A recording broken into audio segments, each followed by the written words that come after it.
You want to make Kamas? Me too. Let's do this.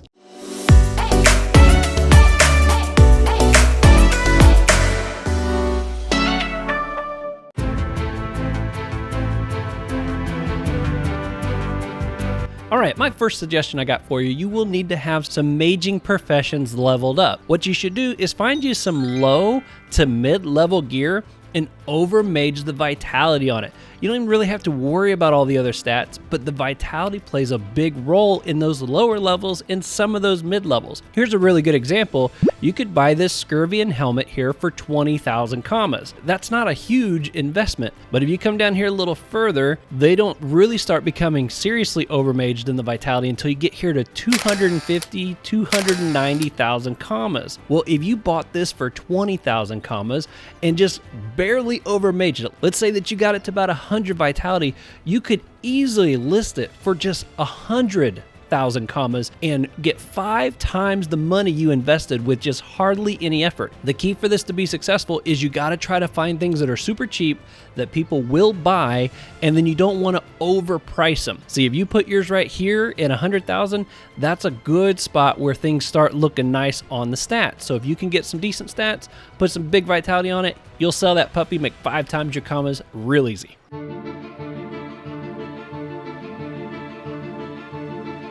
Another idea I got for you are people are constantly joining the game of Dofus and creating new characters on Dofus, and they need to get over there to Moon Island at some point. Well, the helmet and the wooden wings are the only way to get there, and they're only good for 1 turn. So once somebody flies over there, if they want another character to go over there, they gotta buy them again. So a lot of people just go to the market and buy these things. If you've got a level 20 tailor, just craft these things from time to time and stick them in the market. I don't know about on Illyzale, but on Echo, these helmets typically sell for about 10,000 Kamas and the wings for 5 to 10,000 Kamas as well, depending on how many are in there. Now, if you don't have a tailor profession, you can still benefit from this. The helmet recipe requires this worm-ridden wood, and if you look at the bestiary on this, you will find out that it's got less than a 5% chance of dropping. There have been times when I've went to the market to craft that helmet and I couldn't because there were no worm-ridden woods in the market. So stack on some prospecting, go fight those low-level Veluch, drop as many of those woods you can and stick those in the market. You'll still make some good money just from people trying to craft those helmets.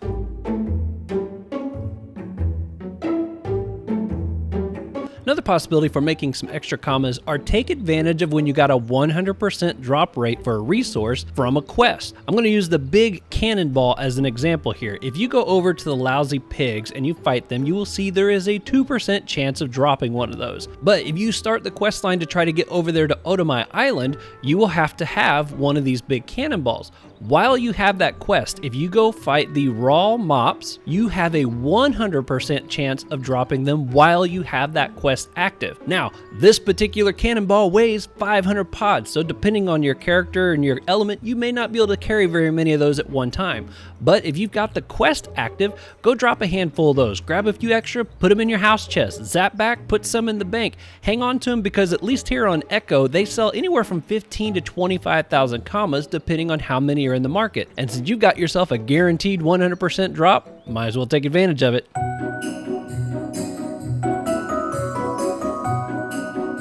Alright, this one works, but you gotta time things just right, and that is stock up on resources that are going to be in high demand during seasonal event type activities. For example, during the Halloween event, they got this one quest that is called Beer Ritual. One step in here is you need to get 30 Bork beers and 10 magical orange dyes. The magical orange dyes come from the orange larva skins, which are dropped by the orange larva. It's got almost a 50% chance of dropping, but for that quest, you need 10 of these, and it takes 20 of those larva skins to get enough just to make one. So you can only imagine how fast those orange larva skins vaporize from the market during that time of the year, along with the magical orange dyes. So if you don't have an alchemist, just go get a whole bunch of those orange larva skins and just pack the market full of them during Halloween. You'll probably make a ton of Kamas. If you have an alchemist and can turn them straight into the orange dyes, those will probably sell even faster and for even more money. So again, preparing ahead of a seasonal event can be a great opportunity to make some money if you're thinking about it.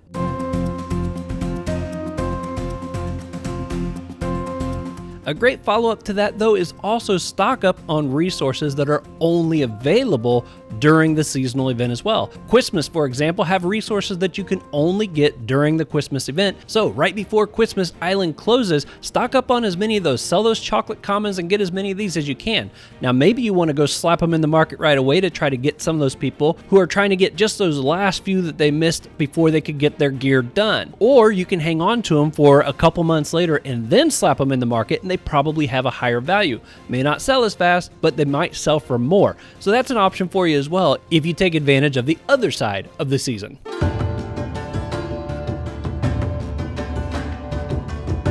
All right, another option for you if you like PvP.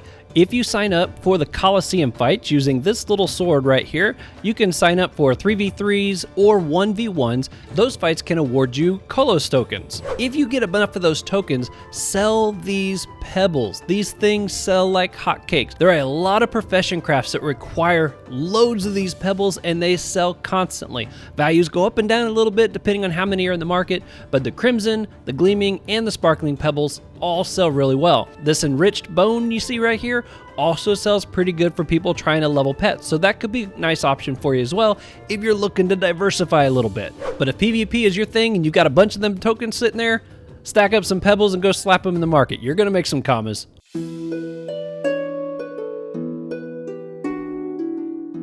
All right, another option for you are these Perceptors. These things kind of bring two options for trying to make some commas. Again, if you're into PvP, you can go and hunt these, get a group of people together and go hunt them. And what you do is you click on these and click the speak button first. Make sure there's gonna be some stuff on there worth fighting it for, because the goal is, if you're trying to make commas, you're gonna try to find out how many resources it's got on it, and it's gonna give you an estimation of comma value on that particular Perceptor. Then if it's one that you want to attack, you just click attack.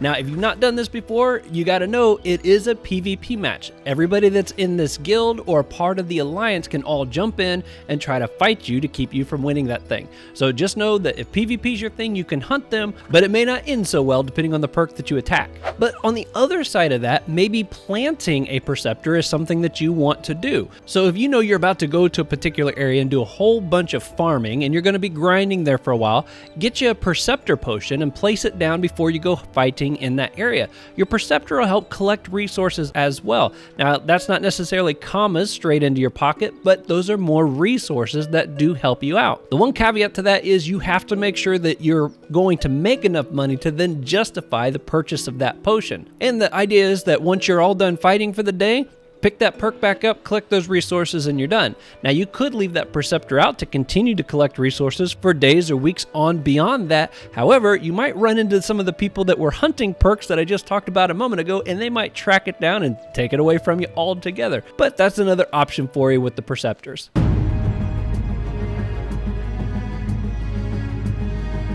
Now, another great option for you is you could actually become basically a bounty hunter. Most cities, if you look on the map, you're going to find this little badge, a sheriff's badge, which is a militia. If you go in here, you're going to find these wanted posters. You can go up and click on one of these, and then you can click this search for Musha, and he's going to get added to your quest inventory as a bounty that you can go find. If you manage to find him, fight him, beat him, bring him back here to the militia and turn him in, and you could get 600 doubloons for your efforts. Once you've got some of those doubloons, come down here to the Zap at -20 and run to any of these class temples. There's the Crawl, the IOP Zeller. You can go to any one of these things. Once inside, go back to the room where you could actually fight your Doppel, and you're going to see this temple merchant somewhere on the map. If you select buy, up comes a whole list of characteristic scrolls that you can get with those doubloons. If you hover over these, you will see that those carry some pretty good value to them, and those you can go sell in the consumables market up in Bonta or down in Brockmar. Or if you haven't scrolled your own character yet, you can save those, scroll yourself up, and you're good to go.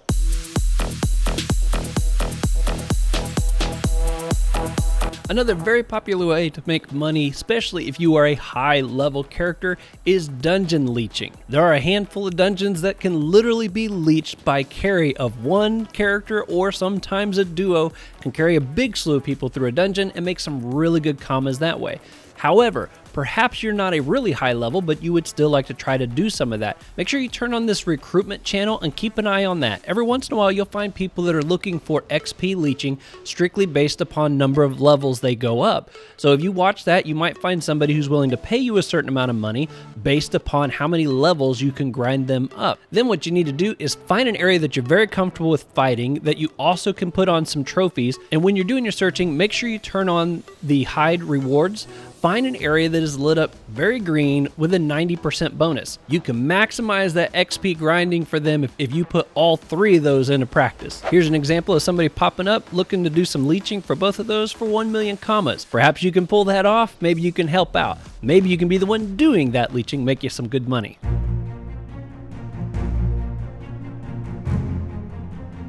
Okay, this next one is kind of a 2-step process, but could really make you some good money and help you to figure out where and what you want to go fight if you're trying to make some commas. If you bring up your encyclopedia and go over here to the resource tab, you can click average price. Once you start to get into some areas where the comma value becomes something that you think you'd like, you want to look for the little monster symbol here showing that it can be dropped by a monster, and then you also want to check the level range to see if it's going to be in an area that you can do that. So for example, this one right here, it's a level 42, it's got an average comma price of almost 20,000 commas, and it's dropped from this guy. And as you can see, it's got a 4% base drop rate. Obviously not going to be very hard to fight, easy to get to, so stack on a whole bunch of trophies, get all your prospecting pets, get this up to 10-20% drop rate maybe, and just grind out a whole bunch of these. Come back, slap them in the market, make you some money. Now if you want to really amp that up, also go to your map afterwards, turn on the reward bonuses, and then check for monsters that are also associated with this bonus. For example, that little crab guy is located right here on the coral beach, and as you can see right now, it has an extra 10% bonus. Not a huge, but it's not a penalty. But if you really want to maximize this, find some resources that are associated with some areas that have some nice bonuses on them, good comma value, and go grind that area out to get a bunch of them resources. The nice thing is this changes every day. So a resource that maybe wasn't easy to get the day before might be easier to get this day. It takes a little bit more research, but you could really make some good money. In fact, if you're here on the Echo server, over here in the Kimbo inside the tree, all the way up to there, it almost always carries an area bonus, and there are a lot of resources in there that carry a lot of value. If you've got a good solid team, get yourself some trophies and go grind in there for a while. It wouldn't be uncommon to make a few 100,000 commas worth of resources that you can slap in the market or use for crafting professions if that's something that you're needing too.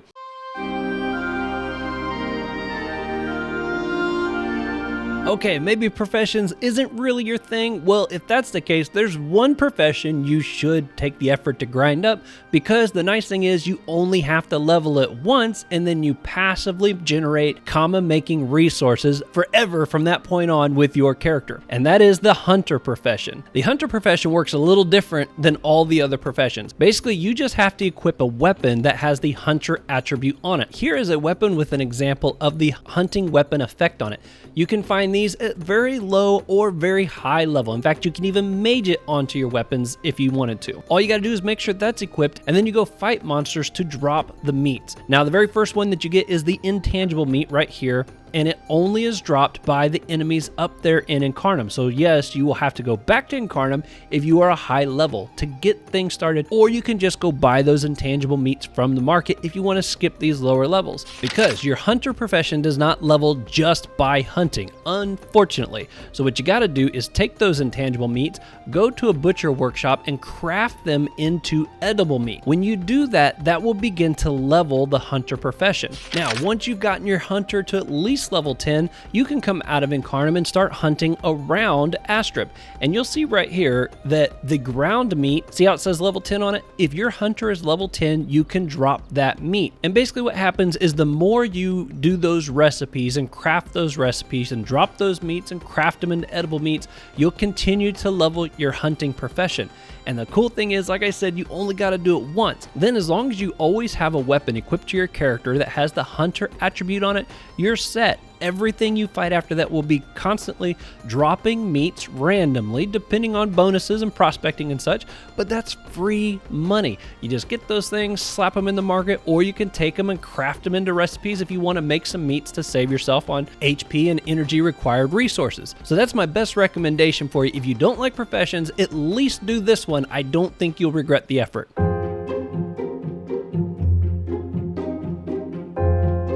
Here's another option for you if you have a mage, and this is going to serve two purposes. One, it's going to help you level, and two, it's going to save you and or make you some kamas. And that is buying low leveled gear, fixing it or over-maging it, and then relisting it. The idea behind this, for example, this one right here, it's listed at basically 100,000 kamas. If you look at the ingredients and add these up, it literally is almost 100,000 kamas. So you're not losing out any money by just buying this. As you can also see, there is room for improvement on it. The vitality could go up, the chance could be perfected. You can tweak those however you want to. You could buy this for 100,000 kamas, go spend some time maging this, get some XP for it, and let's say that you came back and listed it at 150,000 kamas, and the vitality isn't even all that great on all these. It doesn't really start to get nice until these two right here listed at 200 and 240,000. So if you took this, listed at 150, you'd probably sell it and bank almost another 50,000 kamas off of it. And you didn't spend any money on the resources needed to craft this thing. It's a win-win. Sometimes you can even find a situation like this where there's a whole bunch of these listed, say right here at 105,000, and somebody listed theirs basically at 70. That's a 35,000 kama difference, and it's the only one that's below this. You could just buy this for 70, relist it for 90, and possibly make almost 20,000 kamas without doing a thing. Now again, it's a bit of a gamble. You don't know if somebody's going to come by and buy this right away. You don't know if somebody's going to come by and underbid you by a kama. That's part of the gamble. This is just a small example here, but you can sometimes find people who have underpriced their item by a substantial amount just because they're trying to sell it. They need the kamas fast. Well, buy it up, relist it at a more reasonable price, and eventually when it sells, you made some good money on it.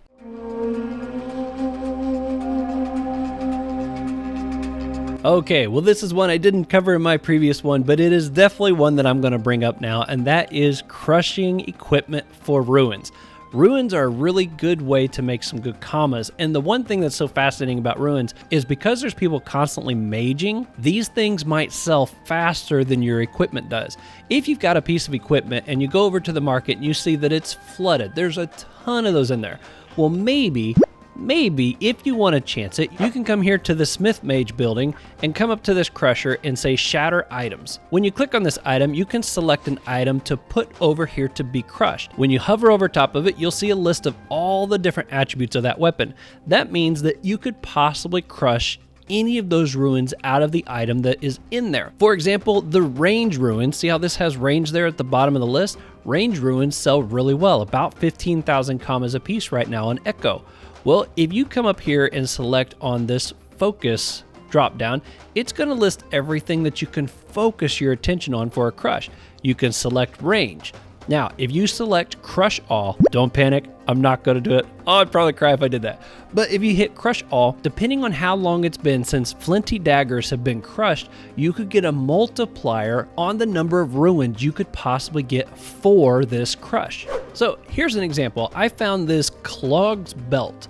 I came over here and I focus crushed it for range ruins. I had a 569% bonus on that crush, landing me 9 ruins. As you can see, that gave me an estimated value of 132,000 kamas. Now you can't see it down here, but I basically bought this for 20,000 kamas. Well, you can see I made over 100,000 kamas, and when I stuck those in the market, they sold almost before I could get back to my bank. They sold so fast. The reason I was running back to my bank was to make sure that I could go get some more of these. So I went to the market, bought 3 more. In fact, you can see right here, 25,000 kamas is what I bought the last one for. The 2 right above that were even cheaper than that. Ran right back, crushed them again. You figure I spent about 60,000 kamas, 353,000 commas. That made me almost 300,000 commas that again sold so fast. It was crazy how fast they sell because ruins are constantly moving, especially ones that are in high demand like that. So how do you figure out what's going to have a big multiplier on it? Well, I got two ways you can do it. They're both a bit of a gamble, but at least one, you're less likely to lose out on a bunch of commas. All right, one way you can do it is you can come down here and select a level range. So let's say that you're going to select between 20 and 80. You want to look at hats, and then you want to make sure that you're only looking at stuff that is actually going to crush into ruins that are worth some money. It doesn't matter if you get a huge multiplier if it's only worth a tiny bit of commas. What you're looking for is most bang for your buck. So what you might do is select range and look at these ones. All of these have the range attribute on it. Then what you can do, this one right here, see, 20,000 commas. If I got one ruin out of that, I almost make my money back. If I get two, I've made a profit. So what you do is you just buy it and we test it. Here we are, gonna put it over here, select range, cross your fingers, crush it. I got one. So 15,000 commas, I spent 20, I lost money on this deal, and as you can see, the multiplier is not that big. But let's say that that would have popped up at 560% like that one example I showed you. What you do then, go back and buy as many of those things as you can, 5, 10, 15, whatever, as long as you don't begin to go over the price of what you think you're going to get for it. See, the multiplier is going to continue to go down the more times that item gets crushed. So maybe you only do them 5 at a time or 10 at a time, something that's not going to be too crazy. Then go out here, slap them in the market. Now there's another option for you, and it's the way that I prefer to do it. I feel like it runs less risk and there's an extra benefit from it. If you come into your bank, and if it looks anything like mine, I've got over 700 resources in here right now, and most of these things, it's like I'm never going to use them. If you click on Recipe Possible down here, select whatever profession it is that you have. So let's select jeweler. I'm all the way up to level 185 on here, but I don't want to be crushing things that are at level 185 because those probably sell for some good money. Instead, I'm going to search again, say between level 40 and 80. And then what I do is I start to look to see what is it that I have a bunch of. So like this one right here, I can make 12. I can make 13 of this one. Then I look at the stats, okay? It's got vitality, chance, wisdom, damage, prospecting, initiative. None of those carry a whole lot of value. So even if that had a multiplier on it, I probably would not want to go crush this because I'm not really going to get anything worth a lot of value. Plus, I'm going to be crushing Pebbles, which Pebbles already carry a good amount of value to them. Same with Roses of Sand. You kind of want to look at the resources that you're going to be crushing and make sure it's not something that you would be better off just straight up selling possibly. All right, we scroll down a little bit further and here's a Cocoa Blop ring. I can make 11 of these and it has a range on it. If you look at the resources, this does not add up to much at all. There's about 10,000 commas total here. Well, if I get one ruin, I make 15,000 commas. So I come out 5,000 ahead. The nice thing about checking to see how many of these I make, let's say I craft this, go crush it, and it's got a 200% bonus on it. Well, I don't have to worry about what the market has. I know I can come right back to my bank, craft 10 more of these things for free, go crush them, and then it's all profit. So you can try and crush things that you only have 2 or 1 of if you want to, but if you try to stay focused on the ones you have multiple of possibly crafting on, if you hit a jackpot, you can make it a bigger jackpot right away. What I do also, after I've crafted a whole bunch of different things, I craft one of a whole bunch of things, go to the equipment market and check the value on all those. See how many are in the market, see what they're listed at, because if you hit a jackpot, you may find that there's 3 or 4 of them priced even lower than that in the market. So go buy those, crush those, get as much as you can out of that. Maximize that crushing potential, because as soon as that value is gone, it's going to be a while before it comes back. You might as well be the person that gets it.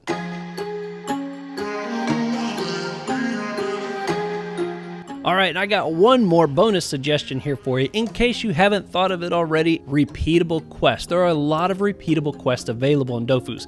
Anytime you find an NPC with a blue exclamation mark above its head, that means you can do that typically on a daily basis. I think sometimes it's weekly, but typically it's daily. If you come here to the Dofus wiki site, and I will put a link of this in the description below to make things easier if you need it.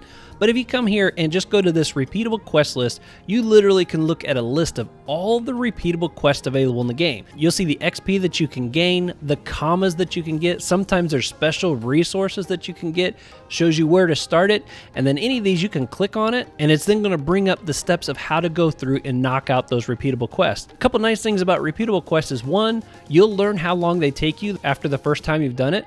2, it's guaranteed commas right away. There's no waiting for it to sell. There's no wondering how much you're going to get. You know exactly how much you're going to get. And if you find yourself a collection of good ones that you can knock out fairly quickly, you can make yourself some pretty steady commas, and it doesn't depend on anybody but yourself. If you're looking for some more ways to make commas, I've got another video, and I'll put a link up here in one of the corners. This is 10 ways that you can make commas that were not covered in this video, and those are also very solo friendly if you're in need of running by yourself. If you could do me a huge favor, smack that like button for me. It would greatly help me out. And if you like Dofus PVM, tips, guides, and gameplay, well, that's what my channel's all about. Hit that subscribe button so that you can get notified as soon as those videos go live. Until next time, you all be safe out there, and I will see you on the next one.